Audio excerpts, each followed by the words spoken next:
The WNBA just made the single dumbest marketing decision in the history of the league, and they don't even realize it yet. Caitlin Clark? Declined. Aliyah Boston? Not even invited. And the biggest miss of them all, the viral sensation, the second most talked about player in the entire WNBA, Sophie Cunningham, a top 5 three-point shooter in the league, didn't get a single phone call. If you've been anywhere near WNBA Twitter today, you already know something is broken. Stick around because by the end of this video you're going to understand exactly how the league that just had the biggest breakout season in its history somehow managed to sabotage its own biggest opportunity, in real time on national television. 0. That's how many Indiana Fever players are competing in this weekend's WNBA three-point contest. 0 representation from the team that led the entire league in three-point shooting all season long. 0 spots for Kelsey Mitchell, who is shooting 42% from deep and ranks 10th in the whole league. 0 invitations for Aliyah Boston, who is second in the league at nearly 47% from 3. And the biggest miss of them all? Sophie Cunningham didn't even get an invite. The second most viral player in the WNBA this season, shooting 43.7% from 3, ranking 6th overall in the entire league, she didn't decline like Caitlin Clark did. She wasn't even asked. So let's talk about what actually happened here because this isn't just about one contest or one weekend. This is about a league that keeps fumbling opportunities to capitalize on the biggest breakout season in its history. And the decisions behind this lineup reveal something much deeper about how the WNBA operates the moment the spotlight gets bright. Look at the actual roster. Rhyne Howard, Marina Mabrey, Eric Ogunbowl, Bridget Carlton, Natasha Cloud, and Jonquil Jones. Now if you're a casual fan, someone who only started watching because of Caitlin Clark, because of the Fever's historic season, because your social media feed was flooded with Sophie Cunningham highlights all summer, you're staring at this list asking one simple question. Who are these people? And to be clear, that's not disrespect to any of these players. Marina Mabrey is genuinely talented. Eric can flat out shoot. But here's the reality check the league desperately needs to hear. The WNBA just had its highest rated year ever. Attendance records shattered across the board. Social media engagement through the roof. And virtually all of that growth traces back to exactly 3 sources: Caitlin Clark, Angel Reese, and the viral moments built around them. Sophie Cunningham became the third most talked about player in the league this season specifically because of her shooting and her personality. She showed up at UFC events and pulled more camera attention than some of the actual fighters. She went mega viral multiple times across multiple platforms.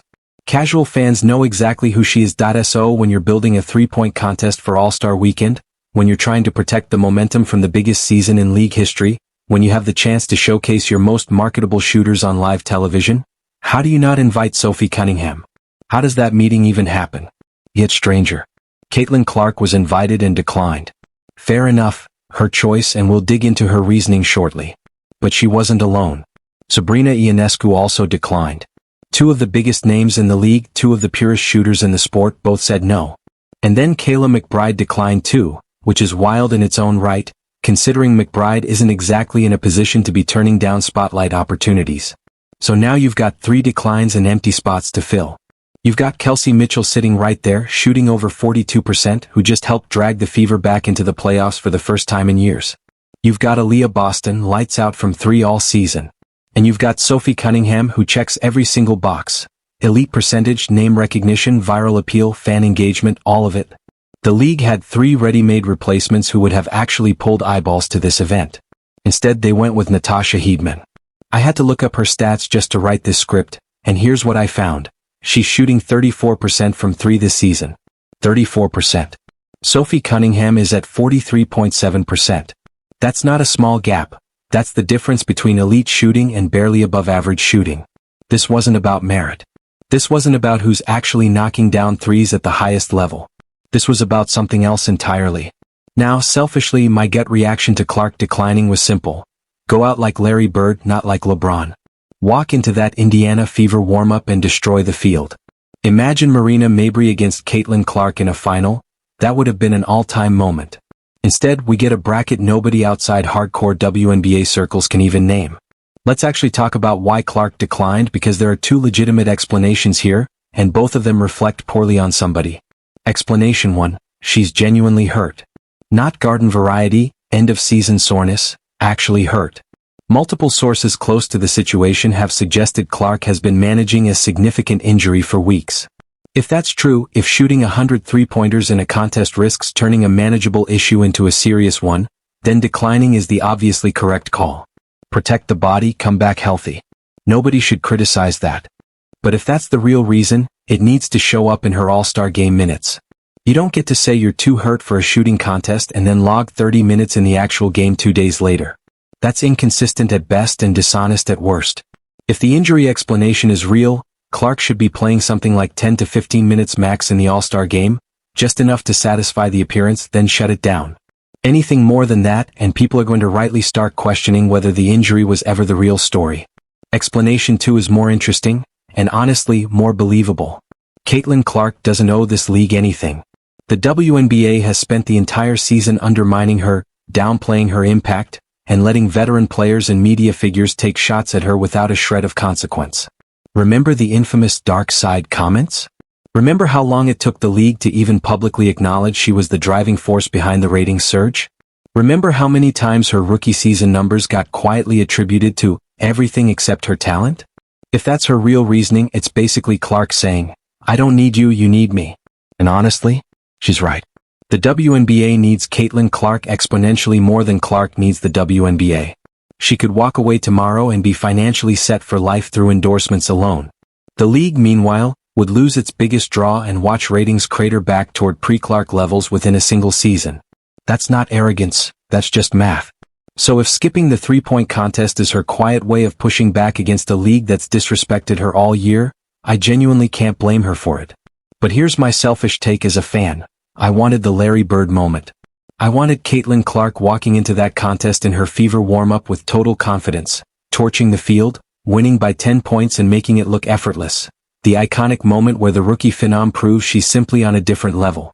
Bird did exactly that at the first ever NBA three-point contest. Reportedly walked in, asked who was competing for second place, then went out and won the whole thing. That's legendary. That's a career-defining moment. And Clark had the perfect stage set up for it. She might be the best shooter to enter this league in a decade, and instead of capitalizing on that storyline, we're getting Marina Mabrey versus Natasha Hiedeman. I'd bet the vast majority of casual fans turn the broadcast off the second that contest starts. Now let's really dig into Sophie Cunningham, because this is where the league's decision-making stops being questionable and starts being flat-out indefensible. Cunningham is shooting 43.7% from 3 this season, 6th best in the entire league. This isn't a role player catching a hot month. She's been consistently elite from deep all year. She's also become one of the most recognizable faces in the WNBA, trailing only Clark and Reese in social media presence and viral moments. She showed up to UFC events this summer and stole more camera time than some of the actual fighters on the card. She's got the personality, the swagger, and the confidence that translates perfectly to a showcase event like this. She's exactly the kind of player you want in a three-point contest. She won't be nervous, she'll talk trash, she'll engage the crowd, and she'll make the entire event entertaining even if she doesn't win. That's real value. That's the difference between a forgettable shooting contest and appointment television. And the league didn't even call her. Didn't consider her. They filled the bracket with players who have a fraction of her name recognition and, in most cases, worse shooting numbers. It's genuinely baffling, and it makes you wonder who exactly is steering the marketing decisions at league headquarters, because it clearly isn't anyone who understands how to ride momentum when they've got it. Now picture what could have been. A three-point contest featuring Caitlin Clark, Sophie Cunningham, and Sabrina Ionescu, all in the same field. That's your marquee event. That's the lineup ESPN promotes on repeat. That gets clipped and shared everywhere, pulling in viewers who never watch WNBA content otherwise. You've got the rookie sensation, the viral sharpshooter, and the established star. A storyline that writes itself.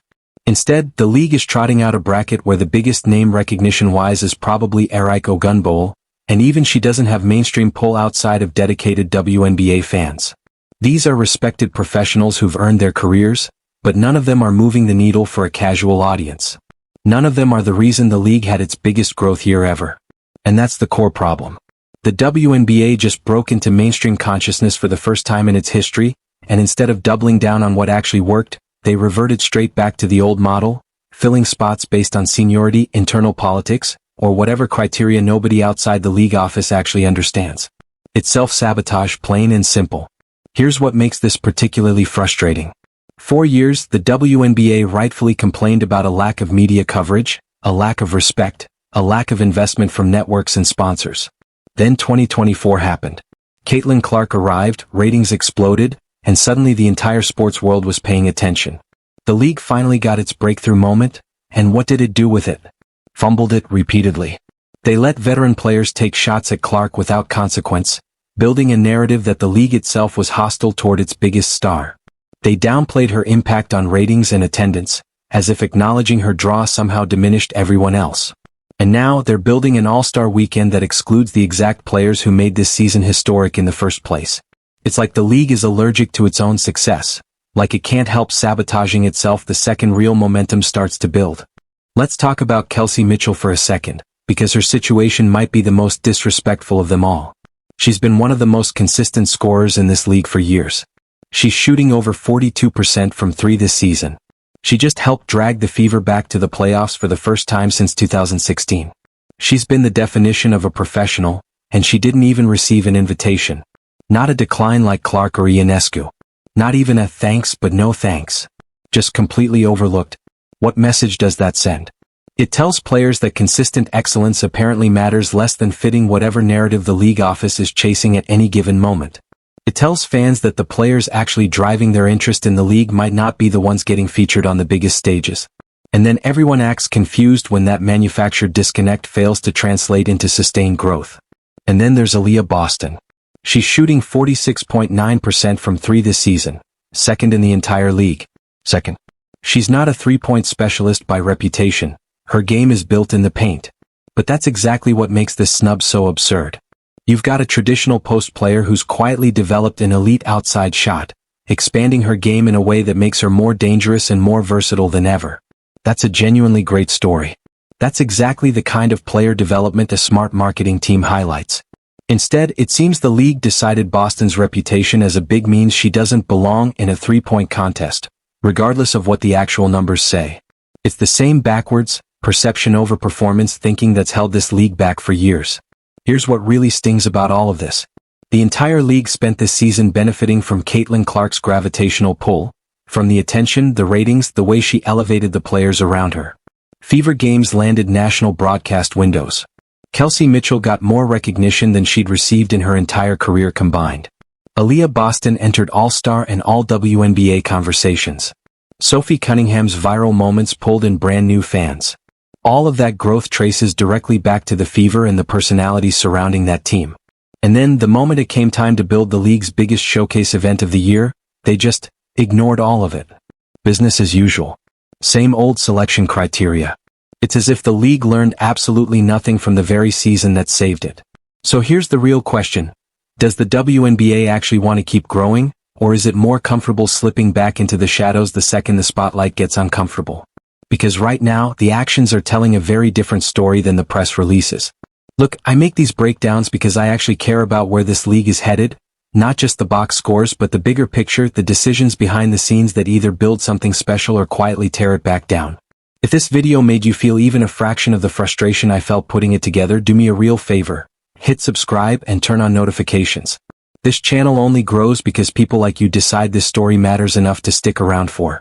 Every subscriber, every comment, every share is what keeps honest WNBA analysis alive on this platform. Analysis that doesn't sugarcoat things just to protect the league's image. So if you want more of this, if you want a channel that's actually going to say the hard things out loud, join the WNBA analysis family right now.